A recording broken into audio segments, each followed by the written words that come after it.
Now let's go back to this time delay. Let's take the linear term, which I'm saying put in here first. What that linear term does, it's just a prism. It just steers the ray. It adds no extra optical path to the two rays, say, but it does lead to a large cumulative deflection, so as I think everyone in this room appreciates, the actual position on the sky of the galaxy you know and love at high redshift is 3 arc-minutes or whatever away from where you thought it was. But it isn't something that's observable, and it doesn't have at this level any consequences. Let's look at the quadratic term. Now look at this combination where psi is now a quadratic form.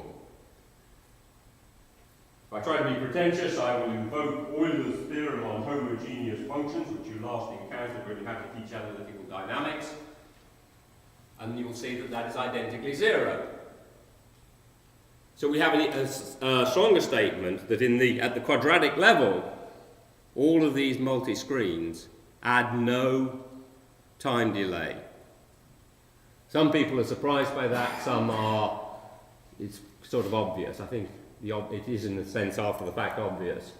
But that's the sort of demonstration of that. There's no time delay additional associated with these screens, except at cubic order, which is demonstrably small unless you're in the strong lensing regime. So what is the effect of the multi-screens on the time delay? Were we worrying unnecessarily?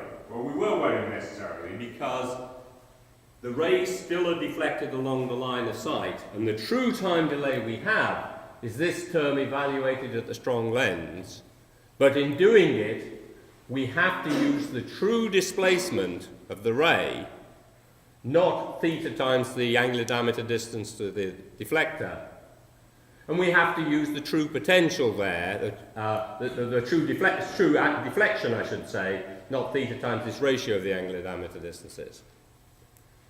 And so that is where it becomes important. You have to know what the rays are tracing, getting from the observer to the lens, and from the source to the lens. You have to know what those rays are doing in order to model accurately the lens at the level to which we aspire. So you really do have to model the multi-screen propagation, but there's no direct time delay associated with it. So how do you do that? And this is the program that we're embarked upon. So, ignore that. I'll come back to the first statement in a moment. Take the second statement here. If the deflections are fairly strong, the way to handle this, I believe, is to use what I call a connection vector. This is a four-dimensional vector. Now I'm now going back to proper displacement psi, and here's side up. This is just a deflection with, it doesn't really matter whether it's with respect to affine parameter, copper time, or A. Any of these will work. So this is a four-dimensional vector, and it's just like doing dynamics where you have a position and a velocity.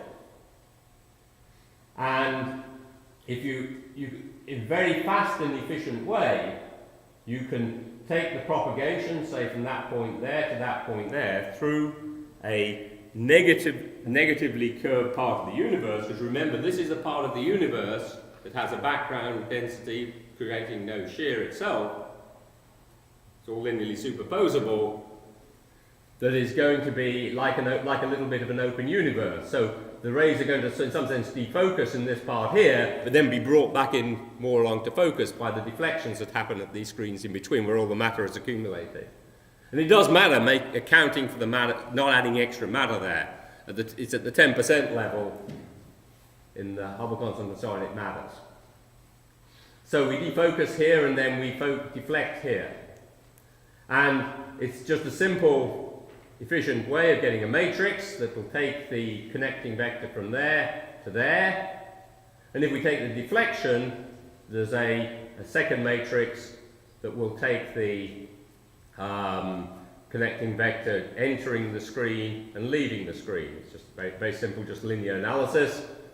And these, of course, are related to the surface density and the difference between the average interior surface density and the measured surface density for the sense of the expansion and the rate of shear. You then go on with that, and then just let me say, there's a thing that people call the Born approximation. I've never understood the use of this phrase because I associate the Born approximation with wave mechanics, not geometrical optics, so I call it the unborn approximation. But nonetheless, I think everyone knows what it means. It basically means just plow on the unperturbed trajectory, and this, and that's just fine. That's just the limit of the formalism that I gave, and these are the formulae that people in different guises use for the convergence and the shear that you'll get, and you'll just add them all up essentially linearly in a simple way. And for genuinely weak lensing, that's frankly all you need to do.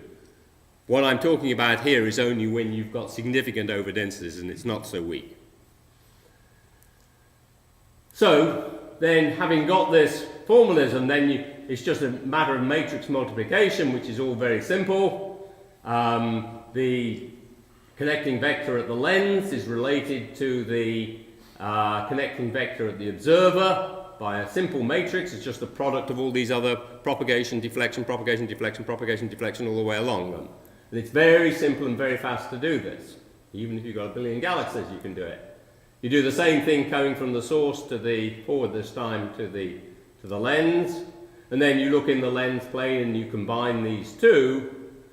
And basically the bottom line is you've got a sort of set of linear corrections that are easily computed that tell you what the displacement is and what the deflection is at the lens plane, given a model of the source, given a model of propagation along the line of sight. Sorry.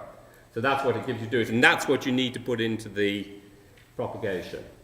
You will, of course, get a rotation here, and it's one of the tests of this business, is that the rotation is quantitatively extremely small. So that's the sort of outlines the formalism for doing this in the case of strong lenses, in particular 1608 plus 656. Let's just say, look, I'm not quite sure how much of this Sherry said, but there may be a bit of repetition here, but basically if you try and use the lens model, then there's an external shear there that's about 0.1.